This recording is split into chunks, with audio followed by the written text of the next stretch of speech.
Hello दोस्तों, स्वागत है आपका हमारे चैनल पर। आज मैं प्राचीन भारत के इतिहास से शुरुआत करने जा रहा हूं, जो यूपीएससी टीआरई 4 में क्वेश्चन आ सकते हैं।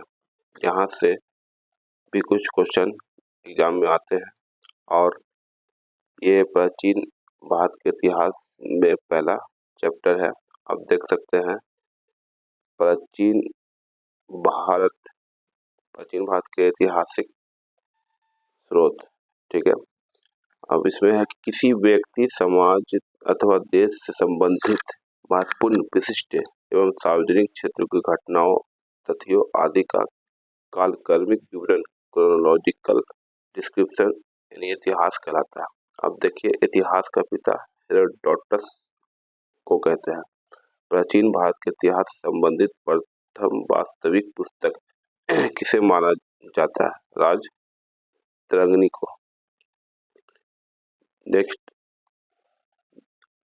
उत्कीर्ण चिन्ह वाले प्राचीनतम सिक्के क्या कहलाते हैं? आहर सिक्के। सिक्कों के अध्ययन को कहते हैं मुद्रा शास्त्र कहा जाता है।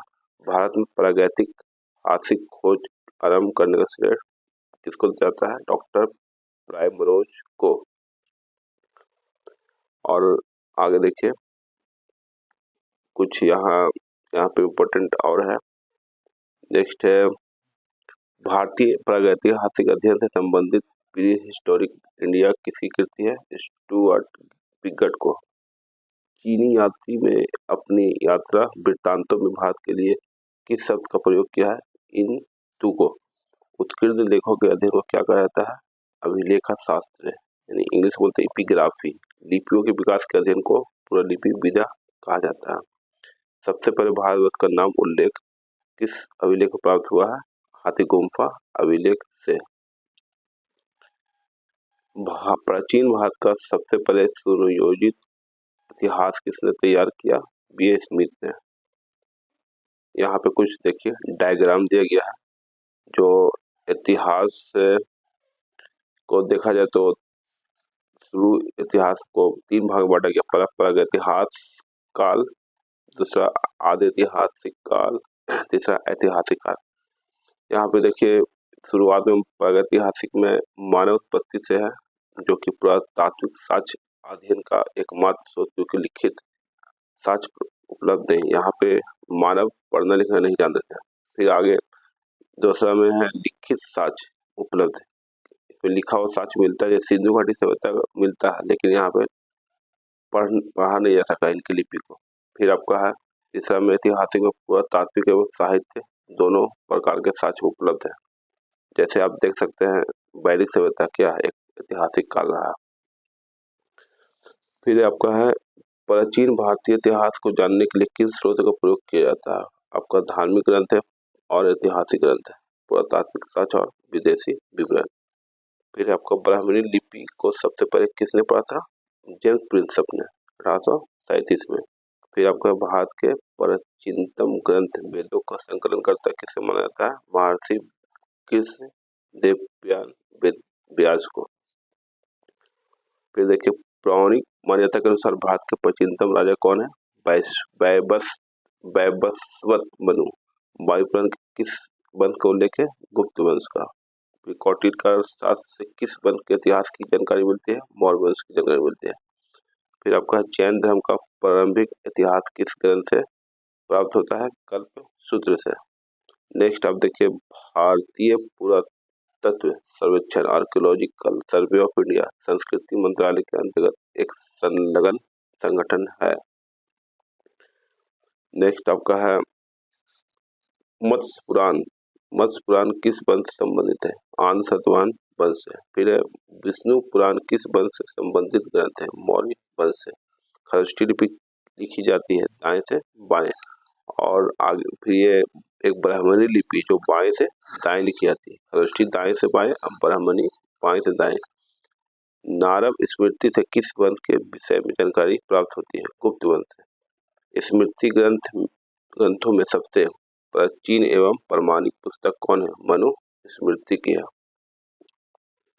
नेक्स्ट है आपका शुंग काल का मानक ग्रंथ किसे कहा जाता है? मनुस्मृति को। स्त्री को पुरुष की अर्धांगिनी किस ग्रंथ में कहा गया है? शतपथ ब्राह्मण में। नेक्स्ट है आपका प्रमुख अभिलेख एवं शासक। यहाँ देखिए, एक तरफ अभिलेख है, फिर दूसरी तरफ शासक है। आपको हाथी गुम्फा अभिलेख से मिलता है किसका वर्णन? कलिंग नरेश खारवेल का। दूसरा है ऐहोल अभिलेख पुलकेशन द्वितीय। तीसरा में आपका नासिक अभिलेख गौतमी बलसरी। जूनागढ़ अभिलेख रुद्रदामन। फिर है प्रयाग अस्थम अभिलेख समुद्रगुप्त। मंदसौर अभिलेख मालवा नरेश यशो बर्मन। नेक्स्ट है ग्वालियर अभिलेख से प्रतिहार नरेश भोज। देवपारा अभिलेख से बंगाल शासक विजय सेन। भित्री एवं जूनागढ़ अभिलेख से अस्कंद गुप्त का मिलता है। आगे है महाभारत का प्रारंभिक उल्लेख अश्वलायन गृह्यसूत्र से में मिलता है। प्रारंभ में इसमें मात्र 8800 श्लोक थे और इसका नाम जय संहिता था। कुछ समय पश्चात यह बढ़कर 24,000 श्लोक हो गया, भारत नाम से प्रसिद्ध हुआ। अंत में 1,00,000 श्लोक होने के कारण इसे सतशास्त्री संहिता या महाभारत कहा जाने लगा। फिर आपका है पूरा लेख विधा से क्या अभिप्राय है? शिलालेखों का अध्ययन। पुरावशेष का महत्तम अन्वेषक किसे माना गया है? डार्विन को। इब्न बतूता का यात्रा वृत्तांत किस नाम से जाना जाता है? रहेला। इब्न बतूता मोरक्को एक यात्री था। फिर आप देखिए हेन सांग ने किस विश्वविद्यालय में बौद्ध धर्म का अध्ययन किया था? नालंदा विश्वविद्यालय में किया था। फिर आपका है बौद्ध स्तंभ लेख किससे जानकारी मिलती है? शुंग काल की।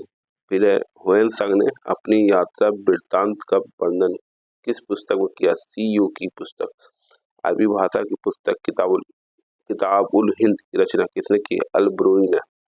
फिर मोरक्को का यात्री इब्न बतूता भारत में मोहम्मद बिन तुगलक के दरबार में आया था तथा तुगलक ने इसे दिल्ली का काजी नियुक्त किया था।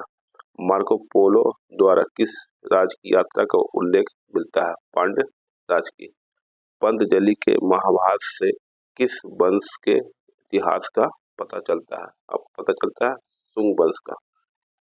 फिर नेक्स्ट है चीनी लेखकों का वर्णन।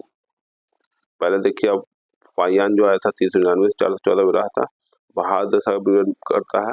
यात्री विवरण देखिए, यह प्रथम चीनी यात्री था जो कि चंद्रगुप्त द्वितीय विक्रम द्वितीय के समय भारत की यात्रा की थी। इसने गुप्त काल में वस्तु विनिमय माध्यम कौड़ी तथा चंद्रगुप्त मौर्य को राजप्रसाद को देवनिर्मित बताया है। हुएन सांग 629 में आया, 645 तक रहा। सीयू की पुस्तक लिखा। हुएन सांग सम्राट हर्षवर्धन के समय भारत आया था। इसने हर्ष को शिलाजीत की उपाधि से विभूषित किया है। इसे यात्रियों का राजकुमार, शाक्यमुनि नीति का पंडित कहा जाता है। किसको? हुएन सांग को। फिर सिंह आया 673 में और 675 तक रहा। प्रसिद्ध बौद्ध भिक्षु की आत्मकथाएं। चीनी बौद्ध यात्री जो नालंदा विश्वविद्यालय में अध्ययनरत रहा।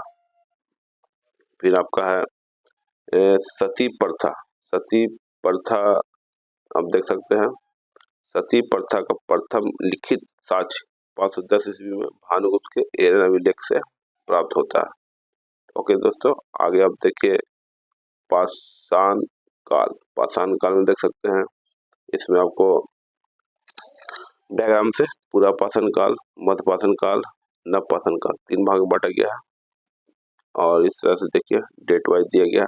फिर आप देखिए पाषाण युगीन अनुसंधान आरंभ करने का श्रेय किसे दिया गया है? रॉबर्ट ब्रूस वुड को। मानव इतिहास का प्रारंभिक काल क्या कहलाता है? पूरा पाषाण काल कहलाता है। नेक्स्ट है आपका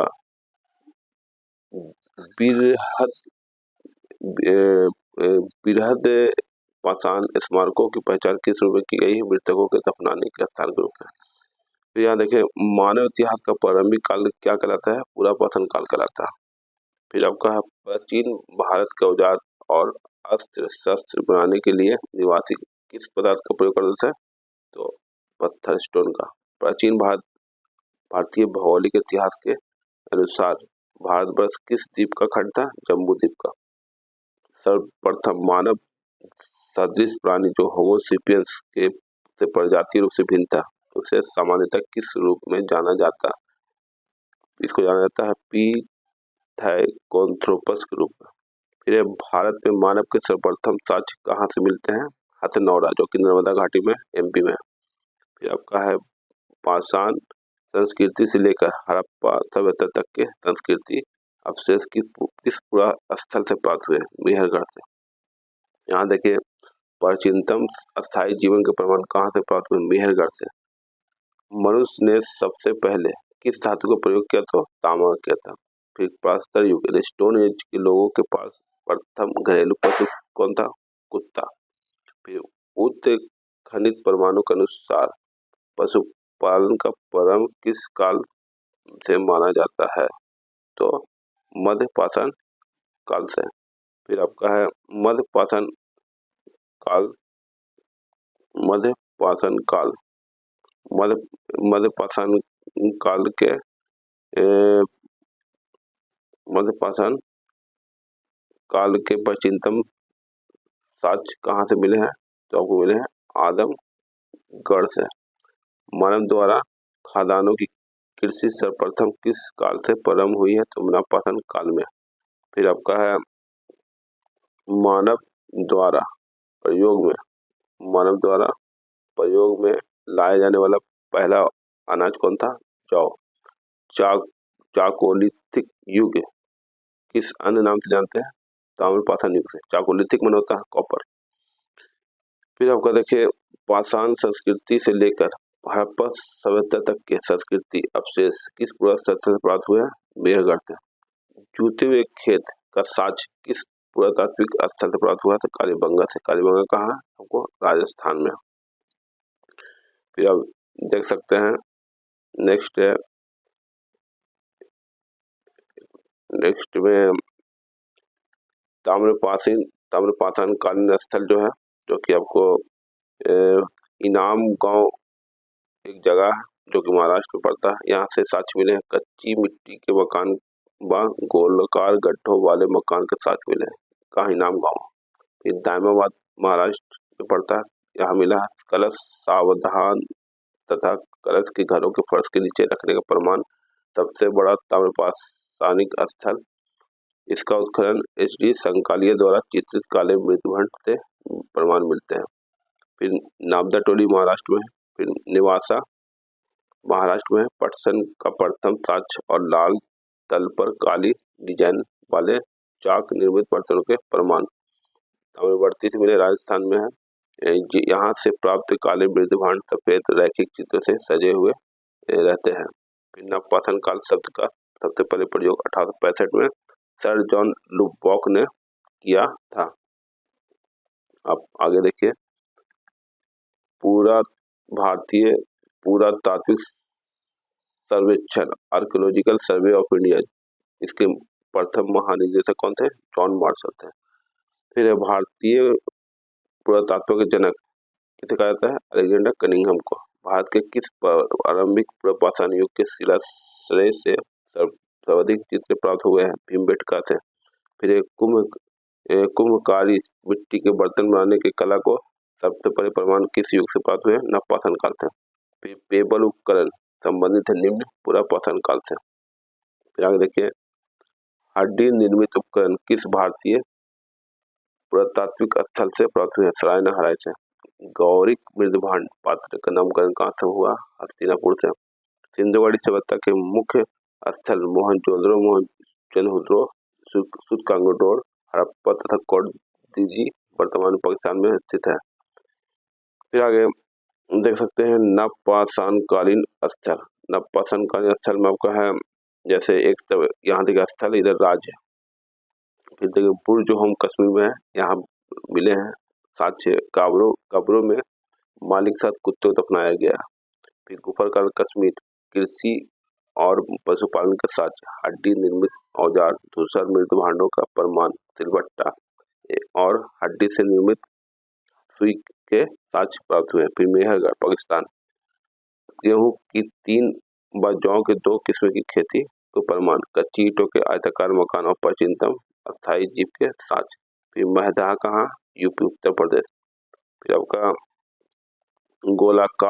गोलाकार झोपड़ियों के प्रमाण, धान के अलावा जौ की खेती, पशुवाड़ा के भी साक्ष्य।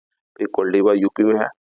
फिर देखिए धान की खेती के प्रमाण प्राप्त हुए यहाँ से। धान की खेती का भारत में नहीं बल्कि विश्व में सबसे प्राचीन साक्ष्य माना जाता है। फिर संगन कल्लू कर्नाटक, राग के टीले प्राप्त हुए जो बेल्लारी जिले से अवस्थित है। फिर है पिकलीहल कर्नाटक, राग के ढेर व निवास स्थल के साक्ष्य प्राप्त हुए। चौपानी मांडू उत्तर प्रदेश, यहाँ मिले हैं मधुमक्खी के छत्ते जैसे झोपड़ियों ज्यामितीय आकार के सूक्ष्म प्रमाण, हस्त निर्मित मृदभांड के साक्ष्य प्राप्त हुए। फिर सारू तारू असम में, गुवाहाटी के समीप उत्खनन से आदिम कुल्हाड़ियां एवं चित्रित मृदभांड प्राप्त हुए। चिरांद कहाँ, बिहार में, हड्डी के उपकरण प्राप्त हुए जो प्रायः हिरणों के सींग से निर्मित है। फिर दाओ जली असम में, यहाँ पे कृषि और पशुपालन के साक्ष्य प्राप्त हुए हैं। फिर आगे देखिए यहाँ पे छोटिया से, यहाँ पे आधुनिक मानव होमो सेपियंस का प्रादुर्भाव कब हुआ, उच्च पुरापाषाण काल में। और यहाँ पे और था एक बेलन घाटी से प्राप्त औजार किस काल से संबंधित है, निम्न पुरापाषाण काल से। मानव के आखेटक और खाद्य संग्राहक की अवस्था किस काल से जुड़ी है, पुरापाषाण काल से। ताम्रपाषाण कालीन संस्कृति में महाराष्ट्र के लोग मृतकों को घर के फर्श के नीचे उत्तर दक्षिण रखकर दफना देते हैं। भारत के 2 सर्वाधिक प्राचीन अज्ञात मध्य पाषाणकालीन स्थल कौन से हैं, महदहा और सराय नहराय। आधुनिक मानव होमो सेपियंस का प्रादुर्भाव कब हुआ, उच्च पुरापाषाण काल में। नेक्स्ट है क्वार्टजाइट पत्थरों के स्थान पर जैस्पर, चट आदि के पत्थर प्रथम कब प्रयुक्त हुए हैं, मध्य पुरापाषाण काल में। अग्नि का प्रयोग करना मानव ने सबसे पहले कब सीखा, नवपाषाण काल से। भारत में जीवाश्म फॉसिल का एकमात्र निर्माण कहाँ मिला है, शिवालिक के पहाड़ी से। भारतीय उपमहाद्वीप से कृषि के प्राचीनतम साक्ष्य किस स्थान प्राप्त हुए हैं, मेहरगढ़ से। कपास के प्राचीनतम साक्ष्य प्राप्त हुए हैं मेहरगढ़ से। नेक्स्ट है देखिए आगे, यहाँ पे है नावदा टोली नामक ताम्रपाषाणिक स्थल का उत्खनन एच.डी. संकालीन किया था। नावदा टोली वर्तमान में कहाँ है, मध्य प्रदेश एमपी। तो देख सकते हैं अब आगे फिर मैं सब हड़प्पा सभ्यता के बारे में कुछ वीडियो बनाऊंगा। वीडियो देखने धन्यवाद और हमारे चैनल को सब्सक्राइब और लाइक शेयर जरूर करें। Okay, thank you very much.